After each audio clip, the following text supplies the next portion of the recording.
Amém. Apocalipse 2, verso 20, diz: Tenho, porém, contra ti o tolerares, que essa mulher, Jezabel, que a si mesma se declara profetiza, não somente ensine, mas ainda seduza os meus servos a praticarem a prostituição e a comerem coisas sacrificadas aos ídolos. Amém. Mantendo a sua Bíblia aberta, nós vamos ver alguns outros textos. Primeiramente, eu quero esclarecer que quando diz praticarem a prostituição, não devemos pensar aí na prostituição sexual. Não devemos, de imediato não devemos. Porque o texto mais abaixo vai dizer comerem coisas sacrificadas aos ídolos. Então, nós sabemos que desde o Antigo Testamento a prostituição espiritual é o abandonar a doutrina verdadeira. Mas aqui diz: tenho, porém, contra ti o tolerares. O que é tolerância? Tolerância é aquela pessoa que tudo desculpa. Tolerante. Ah, não, Jesus falou que eu tenho que perdoar 70 vezes 7, é 490, então eu vou perdoando. Tolerante, né? Não, peraí. E o juízo fica onde? Deus te perdoa? Sempre? Ou tem limite? Você já parou para pensar nisso? Tem limite ou não tem limite? Há uma experiência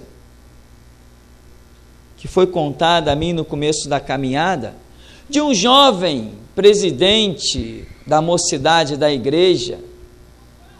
Tem igreja por aí que tem isso, né? Presidente da mocidade, não sei o quê. Parece uma empresa ou um quartel, alguma coisa assim. E aí, esse jovem sempre saía do culto e ia para a sua vida de prostituição e adultério, essas coisas todas. E dizem, os que me contaram o fato, que sempre ele, nessa vidinha, e começou Deus a levantar profetas para falar com ele: olha, Deus não está aprovando isso que você está fazendo. E ele nunca quis ouvir, até que um dia, um profeta chegou para ele e falou assim: olha, a próxima vez que você fizer o que você vem fazendo, você vai ter uma surpresa desagradável. Ele não deu ouvidos, ainda mais que, segundo me contaram, era pessoa de igreja tradicional. Pessoa de igreja tradicional não conhece profecia, não conhece nada, não conhece discernimento do Espírito, não sabe o que é unção, não sabe nada, e ele viveu a vidinha dele, não deu outra. Acabou um culto, uma vez, e lá foi ele para dentro de um motel com uma prostituta. E contam que quando ele está para sair do hotel, ainda dentro do quarto, ele só teve uma visão de um grande pássaro branco saindo de dentro dele, todo ensanguentado, batendo as asas e indo embora. Que coisa, né? História forte demais para que a gente diga que ela tenha sido inventada. Eu, particularmente, eu tremo.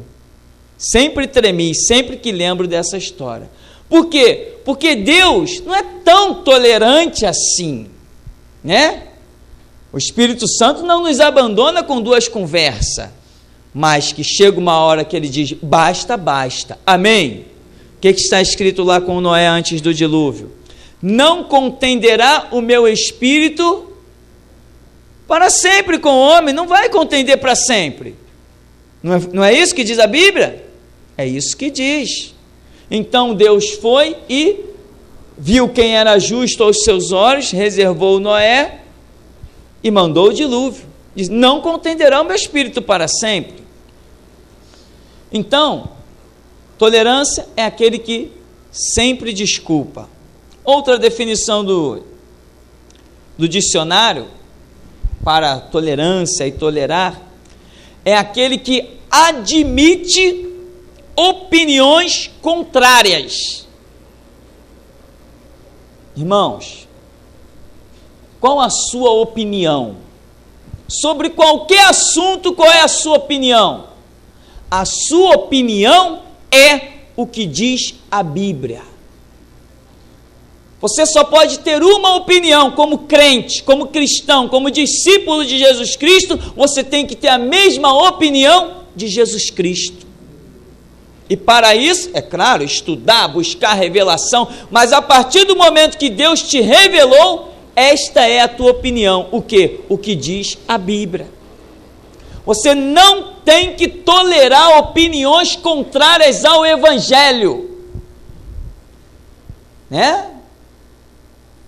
De forma alguma. O que você pensa do assunto tal? Peraí, deixa eu ver o que a Bíblia diz. Olha, a Bíblia diz isso, isso, isso. É isso que eu penso. O que você pensa da idolatria? A Bíblia diz que os idólatras não herdarão o reino de Deus, vão para o inferno. É isso que eu penso. O que você pensa do homossexualismo? A Bíblia diz que os homossexuais, os efeminados, vão para o inferno. É isso que eu penso. Eu tenho que pensar o que a Bíblia diz. Sou discípulo de Jesus Cristo, eu sirvo ao Deus da Bíblia. O que você pensa da política? Eu não tenho nada a ver com a política, eu sirvo ao sacerdócio de Jesus Cristo. É isso que eu penso. Então, você não tem que admitir opiniões contrárias. Não, de forma alguma. Outra definição do dicionário ainda, para esta palavrinha aí, tolerar e tolerância, é suportar. O que é suportar? Você fica ali, você não rompe com a questão, você suporta. Não, fazer o quê? Não está bem não, mas vai fazer o quê? Vai, como a gente diz aí na gíria, né? Empurrar? Empurrar com a barriga. Eu não sei como é que tem gente que consegue. E outra definição é permitir. A tolerância é você permitir alguma coisa. E nós vamos ver exemplos de tudo isso. Mas aqui diz que a esta igreja de Tiatira, Jesus está dizendo: tenho contra ti o tolerares. Eu estava orando, e ultimamente eu tenho orado, e sempre me vem à memória esta passagem. Porque às vezes os obreiros de Deus acham que, está na mão de Deus, né? Eu conheci lideranças, pastores, assim, não sei o que, pastor, isso assim, assim, assim, não, está na mão de Deus. Tá bom, tá jóia, na mão de Deus, né? Pastor, isso assim, assim, está na mão de Deus. Isso assim, não, Deus está vendo, está na mão de Deus, está na mão de Deus. Então, palhaço, sai de trás do púlpito, deixa Deus assumir o púlpito. Tudo está na mão de Deus. Para que Deus quer marionete? Está na mão de Deus, está na mão de Deus, está na mão de Deus. Para que Ele te pôs atrás de um púlpito? Faz alguma coisa, pelo menos dá um grito para alguém acordar. Está na mão de Deus. Tolerância com tudo. Não pode, meu irmão. Quando Jesus escreve aqui as 7 igrejas lá da Ásia, ele fala: ao anjo da igreja escreve o Senhor e diz isso, isso e isso, e está dizendo: eu tenho contra ti isso aqui. Você está tolerando. No caso aqui, Jezabel, que é símbolo de toda aquela questão do Antigo Testamento, não é para tolerar. Em Apocalipse 2, no verso 2, diz: conheço as tuas obras, tanto o teu labor como a tua perseverança, e que não podes suportar. É o mesmo sinônimo do tolerar. Tu não podes tolerar o quê? Homens maus, e puseste à prova os que se dizem apóstolos e não são, e tu os achaste mentirosos. Mas diz assim, primeiro disse lá: eu conheço o teu labor e a tua perseverança, perseverança na verdade, e tu não podes suportar os maus são os que andam na mentira. Então, esse aqui, nesta passagem bíblica, recebeu o louvor do Senhor.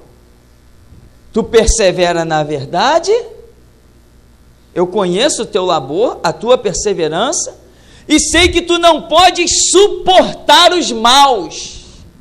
E nós? A Bíblia diz lá em Provérbios, né? O temor do Senhor consiste em aborrecer o mal. Aborrecer é verbo no infinitivo. Quer dizer que é ação de aborrecer, não é suportar, não é ficar na parede, é se mexer, é enfrentar, é ir adiante. Amém? Às vezes eu paro, irmãos, e meu pensamento vai nas ruas de terra de Jerusalém. E eu vejo um homem que eu chamo de Jesus. E fico imaginando aquele homem chamado Jesus contemplando uma cena de injustiça diante dos olhos dele e ele ficando calado. Eu não consigo contemplar isso.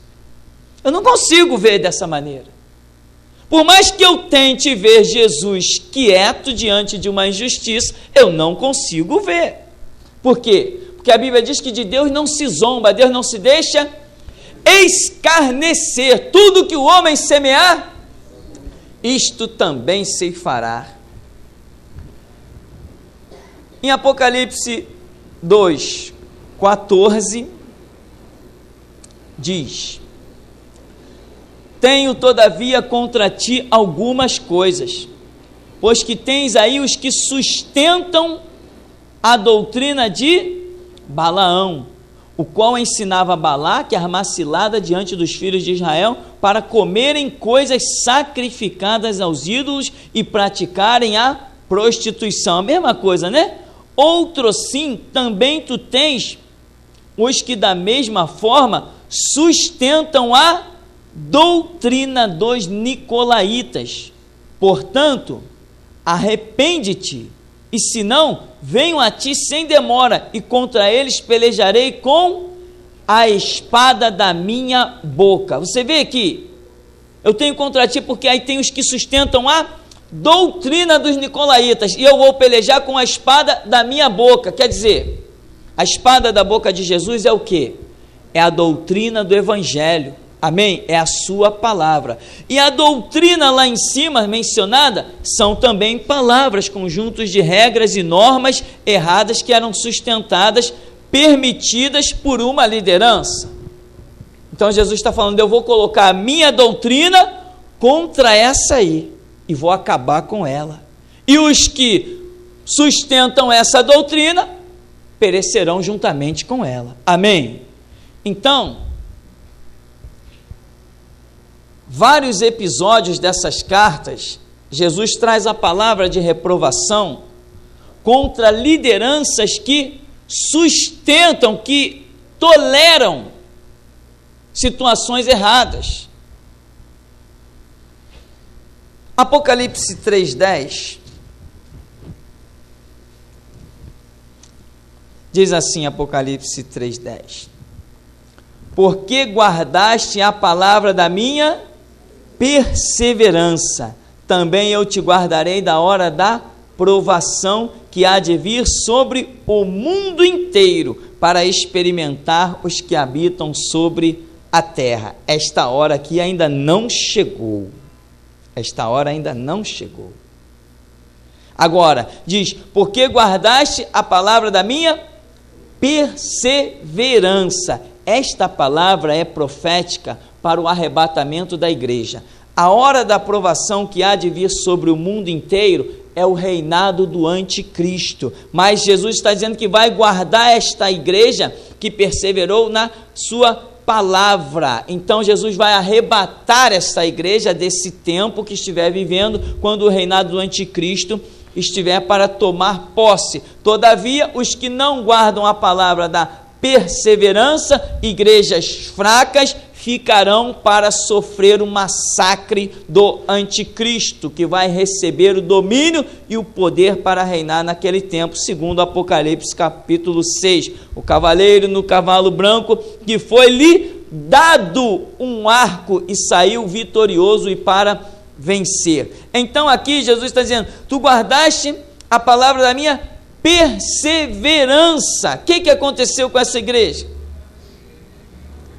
Ela não esmoreceu, ela não relaxou, ela guardou a palavra da perseverança, ela foi firme e constante, sempre abundante na obra do Senhor. Paulo não dá esse conselho?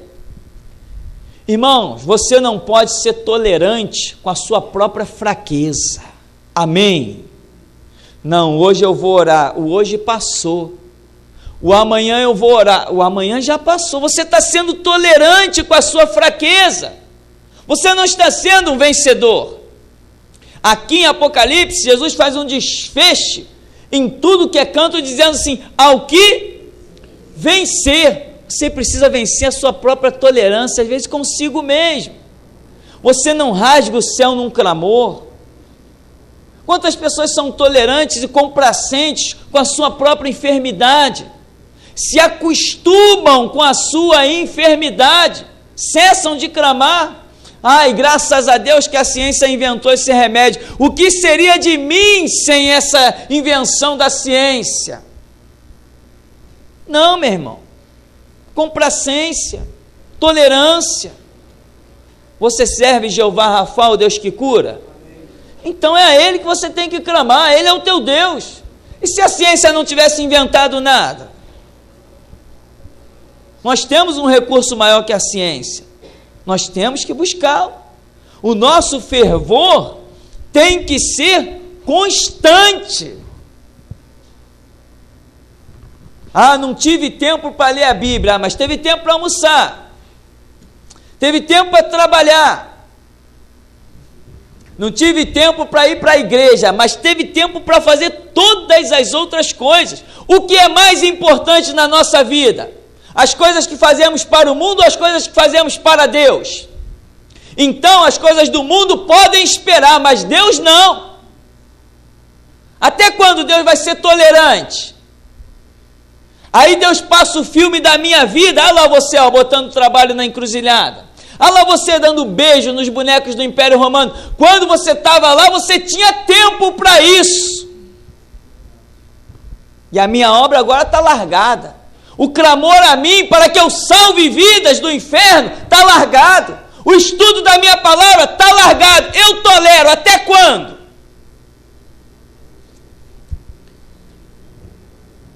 Houve um homem no Antigo Testamento, conhecido como sacerdote Eli.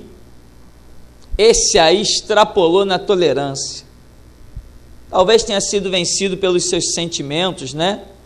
Deus levanta o profeta Samuel e diz assim, primeiro Deus levanta um homem, um profeta, está lá escrito, e diz assim: repreende os teus filhos, porque o Senhor não tem se agradado deles. Eli, o sacerdote, não julgou a causa seriamente, foi em frente. Anos depois, Deus levanta Samuel, o jovem, que morava no templo, e fala com ele. E diz: olha, vai lá e diz para Eli, eu vou levantar o juízo contra a casa dele, em um único dia eu levanto e termino esse juízo. Por quê?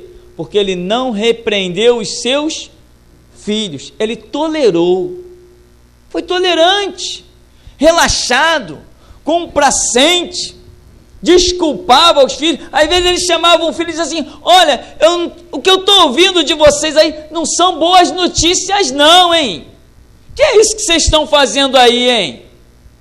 Eu estou ouvindo coisa ruim de vocês. Pronto, aí e continuava tolerando. Passava mais uma semana: ô fulano, eu ouvi isso assim, assim de vocês, hein? Meu irmão, para de tolerar as coisas, toma atitude radical. Enquanto você vai tolerando, as coisas não acontecem. Você quer mudança? Então muda. Amém? Você quer que Deus tenha uma atitude contigo? Tenha uma atitude com Deus. Tenha uma atitude com a sua própria vida, com a sua própria complacência, com o seu próprio relaxamento. Se revolte, não contra Deus, contra você mesmo. Olha no espelho e diz assim: cara, eu estou revoltado contigo, tu vai ter que mudar. Aí você vai ver resultado. Mas as pessoas estão complacentes. Tem gente acostumado até com o poder de Deus. Acostumado. Ah, Deus fez isso, fez aquilo outro. Opa, estou satisfeito. Não, a Bíblia diz que Deus é uma fonte inesgotável. Está escrito: clama a mim e responder-te-ei, anunciar-te-ei coisas grandes e firmes que tu não sabes. Tem novidade. Cada novidade que Deus te dá, Ele alcança milhares de almas. Você não pode abrir mão das novidades de Deus. Você tem que buscar, não é ficar tolerante, relaxado, calminho. Há um homem, esse homem é tremendo, Daniel. Meu irmão, este homem tinha tudo para ficar tolerante com toda a situação. Ele tinha tudo. Quando eu olho para a vida desse homem, eu digo assim: meu Deus, isso é que é ser crente. O que você faria se você entrasse numa terra com as mãos amarradas, sabendo que ali o máximo que você poderia para escapar da morte era ser um escravo? Ia ter que comer o que desse, ia ter que beber o que desse.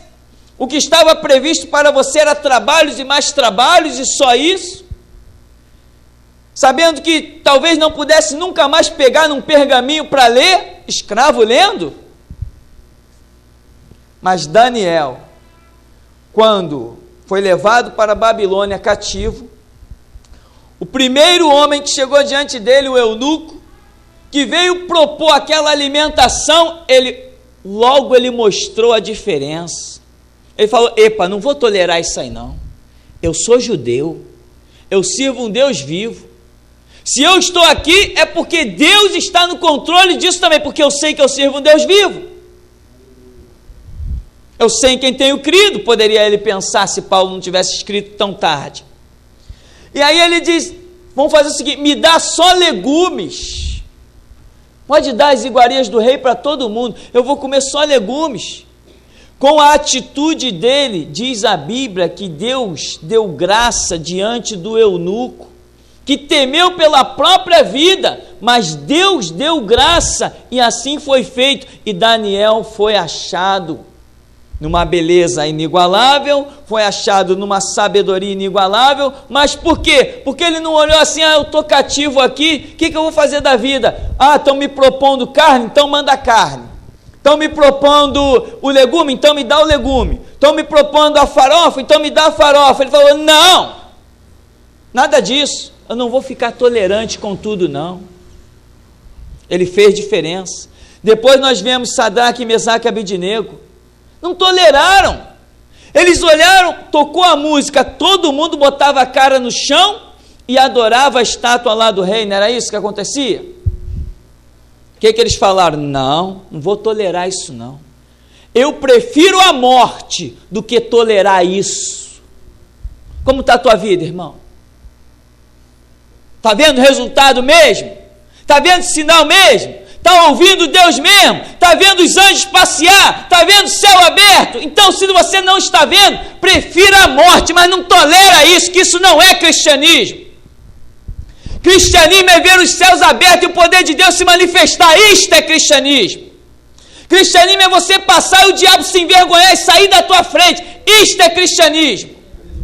Cristianismo é pai de santo olhar para você e não conseguir te contemplar. Isto é cristianismo. Cristianismo é padre chegar na tua frente e ter vergonha de dizer que é padre. Isto é cristianismo. Não seja tolerante com tudo. Eles olharam: não, nós não vamos botar rosto em terra não, de jeito nenhum. A notícia logo correu. Entende, irmão? Quando você não é tolerante com as coisas, a notícia logo corre. Olha, tem 3 homens aí, judeus, Eles não adoram, pode tocar a música que for, que eles não vão dançar conforme a tua música, rei. Eles estão remando contra. Eles não toleram as tuas músicas, eles continuam firmes, dizendo que só se curva diante do Deus dos céus. Chama esses homens aqui. É de propósito? É de propósito mesmo, rei. Pode ficar sabendo. Não adoraremos a tua imagem, não temos medo da tua fornalha. O Deus que nós servimos pode nos livrar da fornalha de fogo ardente das tuas mãos. E se Ele não quiser livrar, não toleraremos jamais nos curvar diante das tuas estátuas. Pode nos jogar na fornalha. A nossa intolerância com esta situação é maior que o valor da nossa própria vida. Entende, querido? Jogaram eles na fornalha. Para quê? Para conhecer o quarto homem que esfria a força do fogo. Por quê? Foram intolerantes com uma situação. Não viram o mundo passar diante dos seus olhos. Poderiam também dizer, né? Ele junto com Daniel, somos cativos. O que nós temos para fazer aqui? A qualquer momento um pode puxar uma lança e nos matar. E quem nos matar, matou, está morto. Somos cativos, somos escravos. Não. Quem serve a Deus nunca é cativo, nunca é escravo. Quem serve a Deus verdadeiramente sempre está debaixo de um propósito de Deus. Pode ser na prisão, pode ser debaixo das quarentenas dos açoites, pode ser pregado na cruz, mas está cumprindo um propósito de Deus. Você já ouviu falar num judeu chamado Mordecai? Lá no livro de Esther. Havia um chanceler que passava a cavalo, passava pelas ruas, todo mundo se prostrava. E esse judeu não fazia isso. E a notícia se espalhou. Meu irmão, por causa da atitude deste homem, o chanceler, enraivecido, quis exterminá-lo, e não somente ele, mas todos os demais da sua, vamos dizer, etnia, da sua raça. Mas você conhece o resultado? Já leu o livro de Esther? Prepararam uma forca para Mordecai, mas a morte é para aqueles que toleram as ignorâncias e as coisas erradas. É para esses a morte. Mas Mordecai, não. Ele não estava compactuando nem tolerando as coisas erradas. A forca que o inimigo fez para ele foi servir para o próprio pescoço do inimigo. Porque Deus conta com aqueles que não toleram as coisas erradas, que não abrem mão dos princípios cristãos, das regras que Ele lhes tem dado. Deus não tolera que você tolere as coisas que não produzem vida.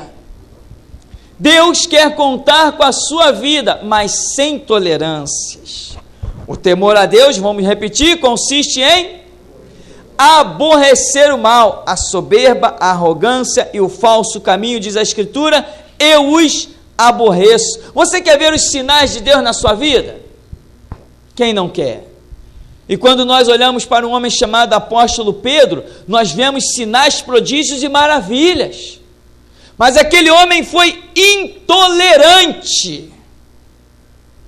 Quando chamaram ele, não pregue mais nesse Cristo, opa, não podemos deixar de falar do que temos visto e ouvido.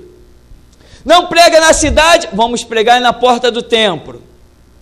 Vamos matar vocês, cuida aí entre vocês se é melhor obedecer aos homens do que a Deus. Intolerante com o que estava errado. Aí prenderam eles, jogaram eles na prisão. Mas os que são intolerantes com as coisas deste mundo, sempre têm o amparo de Deus. O anjo foi lá e libertou. Agora eu quero voltar para dizer uma coisa para você. olhando no espelho da sua vida, olhando para dentro de si mesmo, você acha que você tem tolerado alguma coisa que não deveria tolerar? Você hoje fez um clamor diante de Deus. Até quando você vai tolerar essa fraqueza? Essa semana está acabando. Você pegou na sua Bíblia? Não, mas você quer ver os sinais de Deus, não quer ver? Que sinais você quer ver? A Bíblia é a palavra de Deus, e por que você a tem desprezado? Deus responde a oração, e por que você não tem orado? Deus não despreza os que têm fé, e por que você tem duvidado? Que tal jogar essas intolerâncias, essas tolerâncias que você tem assumido, que tal você jogá-las por terra hoje, pisar em cima e realmente andar com Deus? É isso que nós precisamos, andar com Deus. Você está vendo milhares de almas se perdendo por aí, principalmente dentro das igrejas. E até quando você vai tolerar isso? Você tem que fazer alguma coisa. Você vai fazer na força do braço? Não. Você vai fazer no mover do Espírito. Mas o Espírito só se move sobre o conhecimento bíblico e sobre a oração. Se você não mudar essas coisas que você tem tolerado, você não vai receber o mover do Espírito. E Deus não vai contar contigo. Aqui em Apocalipse 2, 25, a gente conclui dizendo o seguinte: tão somente conservai o que tendes, até que eu venha. Ao vencedor que guardar até ao fim as minhas obras, eu lhe darei autoridade sobre as nações, e com cetro de ferro os regerá, e as reduzirá a pedaços, como se fossem objetos de barro. Assim como também eu recebi de meu Pai, dar-lhe-ei ainda a estrela da manhã. Quem tem ouvidos, ouça o que o Espírito diz às igrejas. Deixa eu te fazer uma pergunta. Você hoje está levando uma vida com Cristo, e você diz assim: eu estou clamando, eu estou buscando, tudo bem, maravilha, glória a Deus. Só eu quero fazer só uma pergunta. Você acha que com a vida que você está levando, os mortos vão ressuscitar? Ou você precisa melhorar? Você acha que com a vida que você está levando, o câncer vai sair? Ou você precisa melhorar? Você acha que com a vida que você está levando, as legiões de demônios vão sair? Ou você precisa melhorar? Você acha que com a vida que você está levando, Deus vai te abrir as portas para anunciar o Evangelho aos quatro cantos, desfazer as obras do diabo? Ou você precisa melhorar? Se você disser assim: essas coisas ainda não estão acontecendo na minha vida, então eu preciso melhorar. Amém? Eu preciso melhorar. Relaxado, complacente, tolerante? Não. Com quem? Comigo mesmo. Não estamos acusando ninguém, estamos acusando a nós mesmos. Nós precisamos rasgar esses céus. Nós precisamos contemplar a face do Senhor. Moisés foi um homem intolerante consigo mesmo. Ninguém viu tanto sinal e prodígio como aquele homem, mas ele não se conteve. Quando ele chegou no monte, ele disse: eu quero ver a tua face. Ele pediu o máximo, pediu, sei lá se pode ser considerado o máximo. Ele pediu algo tão grande que não lhe foi concedido. O Senhor diz para ele: Moisés, homem nenhum verá minha face e viverá. Pediste coisa muito grande, muito dura, extrapolou os conceitos. E aí? Entende? Porque a Escritura diz que como Moisés não houve ninguém igual. Há um filme que o historiador coloca Moisés declarando o seguinte: ele vê os judeus reverenciando, lá em Midian, quando ele escapou do Egito, os judeus reverenciando ali, próximo ao Monte Sinai, porque já existia uma tradição sobre aquele monte. Tinha relâmpagos em cima do monte. E os judeus diziam assim: é a voz do Senhor. E faziam as suas orações. E diziam: nós temos muita fé em Deus. Era fé em Deus para cá, era fé em Deus para lá. E Moisés, recentemente fugido do Egito, começou a caminhar e contemplar os céus e as maravilhas. E de repente Moisés diz assim: israelitas, judeus, vocês têm muita fé em Deus, mas eu não descansarei enquanto não ouvir a sua voz. Às vezes as pessoas têm a sua fé, mas elas conseguem criar um teto e elas mesmas não passam por eles. Moisés dizia assim: não, vocês têm muita fé, mas eu não vou descansar enquanto não ouvir a voz de Deus. E há alguns historiadores, meu irmão, que colocam Moisés subindo o monte de propósito. Entende a diferença? Jesus disse: tu quando orares, entra no teu quarto, fecha a tua porta aí. Você vai ter essa regra na sua vida? Você vai clamar? Você pode não ter horário para fazer muitas coisas, mas você vai parar de tolerar não ter tempo para Deus. Você pode dizer isso para você? Eu tenho que parar de tolerar não ter tempo para Deus. Eu preciso ter. Amém? Você pode dizer: mas eu faço isso, faço aquilo outro. Mas se eu ainda não estou vendo os sinais que eu gostaria de ver, é porque eu preciso melhorar. Amém? Senhor nos abençoe, em nome de Jesus.